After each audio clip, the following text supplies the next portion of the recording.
Hey, what's going on, guys? Welcome back to the gym. It is your guy, Boulanger. Up next, the AFC North and beyond. Let's talk. Well, it's Monday morning, right around 8 o'clock, and I want to jump in here and talk to you guys after considering the Sunday slate of games, right?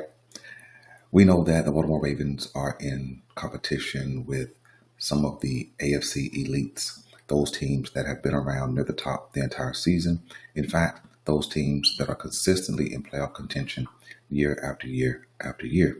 And so going into Sunday, the Baltimore Ravens would sit and or rank in the fifth spot as it pertains to playoff seeding in the AFC. And if you knew that, right, you had to be rooting for the Broncos to beat the Chiefs. You had to be rooting for the Commanders to beat the Steelers, and you had to be rooting for the Colts to beat the Buffalo Bills. And you know, everything was on track in every one of those games until it wasn't, right? I kept a view on every one of those games the whole 1 o'clock to 4 o'clock hour. And everything was set up, man, for the Baltimore Ravens to elevate with the loss of a couple of our competitors. And all kind of mishap happened to keep the Pittsburgh Steelers rolling, to keep the Kansas City Chiefs winning streak ongoing, and also to keep Buffalo moving ahead as well. And so what I began to just kind of really realize is that those three teams in particular, you're going to have to beat. They're not going to beat themselves. You're not really going to outcoach their team. You're not really going to out scheme those teams. You're going to have to beat them on the field of play. So let's talk about the AFC North. We're going to go inside out. The AFC North is coming down to just two teams. You know, in the beginning, you would have thought that the Bengals, well, everybody thought that the Bengals would be in AFC North competition. In fact, I heard many people predicting that the Bengals would win the AFC North because of the return of Joe Burrow. But the fact of the matter is, they're 4-6. We beat them, being the Ravens, we beat them twice. And they may make the playoffs, but they won't be in contention for the AFC North. They're just too far behind. They're still going to be explosive. The Bengals are still going to be dangerous, but they're not going to compete for the North.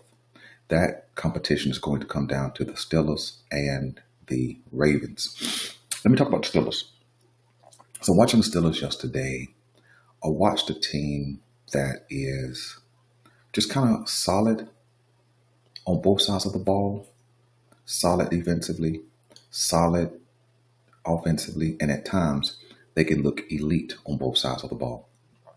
Russell Wilson did, in fact, just like I predicted, give this Pittsburgh Steelers offense a boost. He gave them an element that they did not have last year with Kenny Pickett, and he gave them, you know, another element that they did not have with Justin Fields. And you know, when you consider what you see from Russell Wilson, he still has that move around ability at the pocket. He still has the deep ball, and for the most part, he's still a good decision maker. He's helped George Pickens become a legit number one on that Pittsburgh Steelers team. And then with the addition of Mike Williams, who made an instant impact on yesterday, they have solidified what they needed offensively. And, you know, they're a completely balanced offense. They can run it and also throw it. When you think about the Pittsburgh Steelers defensively, what you have is a team that is solid with elite level talent from front to back.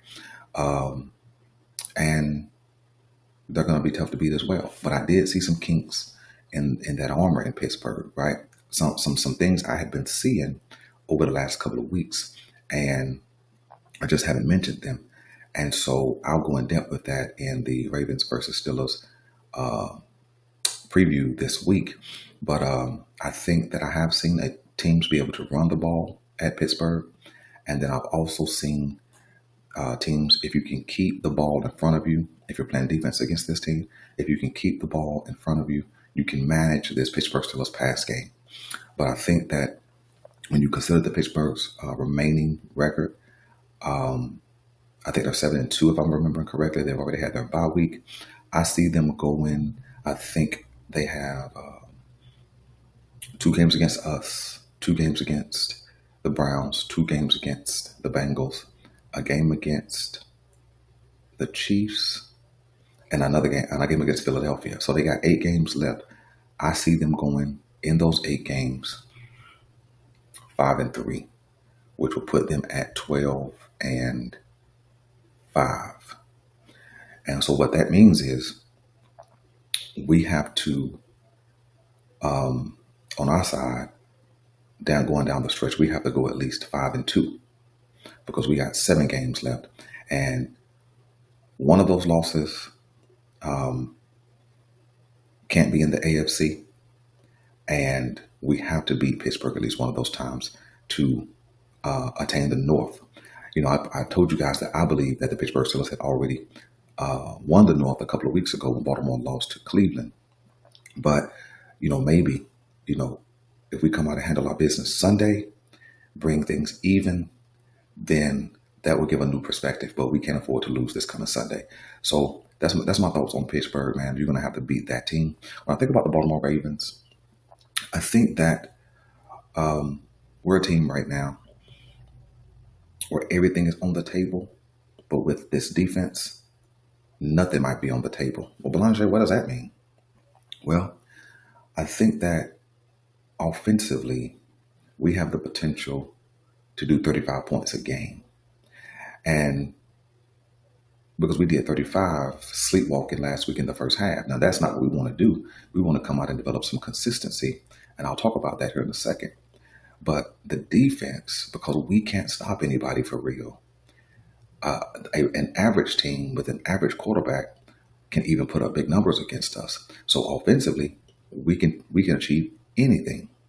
But with this defense playing like it has, we can achieve nothing. So let me tell you what I'm thinking that could help both the Baltimore Ravens offensively and defensively. Now, you guys know that the Baltimore Ravens will fall into an offensive lull here and there, and that will cause us to stumble over a couple of different drives. And I'm not saying that we need to score on every possession, but why not, right? And so what you're watching teams do is slow down their offensive game, even when they can score big against our defense. You watch them slow it down a little bit to do what? Keep our offense off the field, right? And so I think that that's the methodology we need to take. Kind of a hurry up and slow it down at the same time.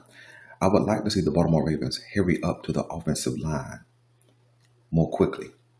More like a 4-minute style offense where you have your host of plays that you're going to pull from and you get up off the ground when a play is ended and you get to the line of scrimmage. Not so much that you can just snap the ball quickly, but because Lamar Jackson has been doing an excellent job reading the defense at the line of scrimmage, then why not just get to the line of scrimmage, make the defense hurry up, cut down those defensive rotations, and then do more at the line of scrimmage rather than going to a huddle. A defense has time to catch their breath. They have time to rotate players in and out and make whatever necessary adjustments they need to make. Yes, we've been dominant offensively. But I think one way to become even more dominant is to speed up the pace of our offense a little bit. Again, speed it up to the line of scrimmage. Doesn't mean you have to snap the ball that quickly, but just put the pressure on the defense even before the play starts, right? I think that absolutely will help us. Now, you saw last week in that game where Lamar Jackson caught one of the Bengals players trying to get off the field, and they gave us 5 yards for 12 men on the field, or 12 men on the field. And so I think things like that we could use to our advantage and become even more potent. If we're hurrying up and getting to the line of scrimmage and a team is trying to get players in and out, well, Lamar Jackson will be able to see that, and he'll be able to get that play off and get those extra 5 yards. You've seen guys like Peyton Manning do it. You've seen guys like Tom Brady do it. And I think it's just a little added bonus to what we can do. And besides that, sometimes when we've fallen into those offensive lulls, we've looked more consistent and we had more fluency when we've sped it up. And so I think we need to add that to our offensive game, right? When we think about the defense, we've kind of belabored the fact that our defense, specifically the secondary or maybe even the second 2 levels, haven't played great this year. And, you can't dispute that. But I think one thing that could help we could still be solid against the run, and then we could, I think, be more efficient against the pass. I think we could go to more of a 4-3 style defensive front where you have Odafe and Tavius Robinson, or Odafe and Calvin Noy. If they bring back Ndakwe, I don't know where he is right now unless somebody picked him up. But those guys are better suited when you think about how they play and how they don't have that real ability to bend that edge and get to the quarterback, regardless of their athletic talent. They just don't seem to have it. They seem to be better suited putting their hand in the dirt in more of a defensive end rush position rather than an outside linebacker stand-up position. And so that would automatically put four defensive players along that line of scrimmage. And then you could have any type of combination you want behind that. You could go with, and I know that sometimes our defense looks like this, but I'm saying intentionally play it this way.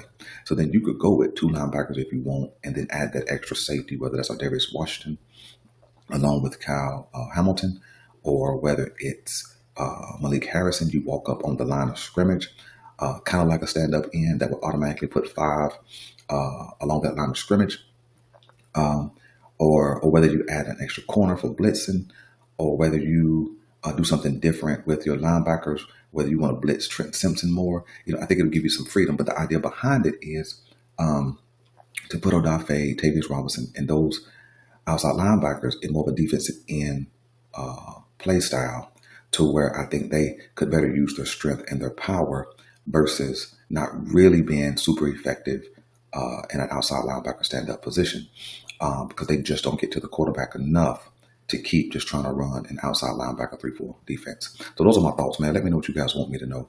I'm just talking today. Not a lot to talk about for the Baltimore Ravens since, our game was, basically 4 days ago. But let's get into the rest of the AFC really, really quickly. I kind of got you guys in here long.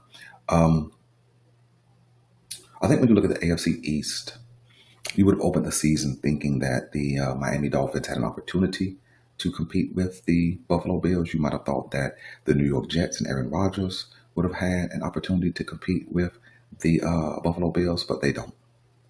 And it's really not that close, and it hasn't been that close. My hope is that the Jets can pull off a win against Buffalo some kind of way, just to give Buffalo that extra loss. But that division is already wrapped up.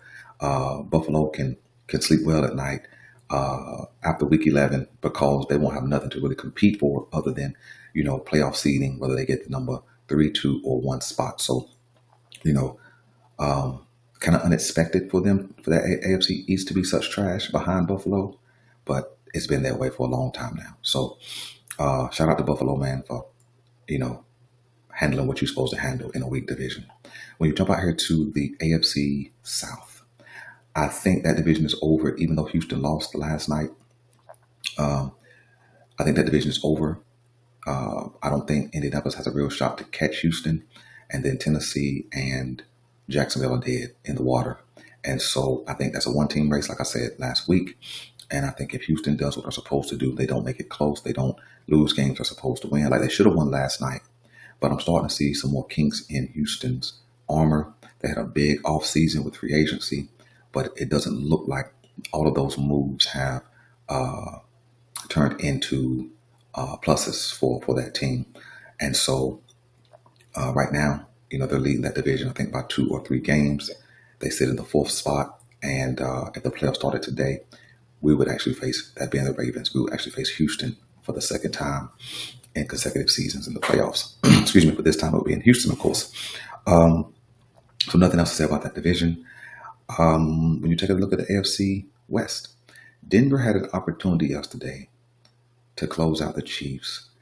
Bo Nix played pretty good, no interceptions. He was consistent with the pass game. They mixed in the run very well. They played solid defense. And then they went to bed, just like they've been doing for the last 5 or 6 seasons. They really had the win in their hand. And if nothing else, you're supposed to be able to kick a 21-yard field goal, right? There's no extraneous circumstances in that moment, right? It's not an extra long kick where the ball trajectory will be different. Line up, block it up, and put it through.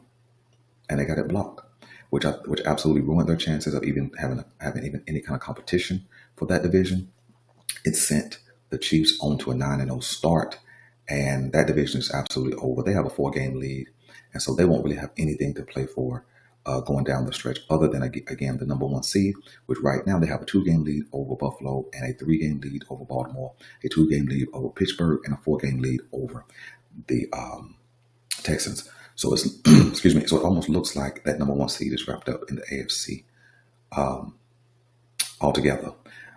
There's a couple of teams competing for potential playoff spots out there in the West. You have, of course, Denver that I just mentioned. I think they're 5-5, and then you also have the Chargers, which we will face here in a couple of weeks. And so the Chargers are 6-3, I believe.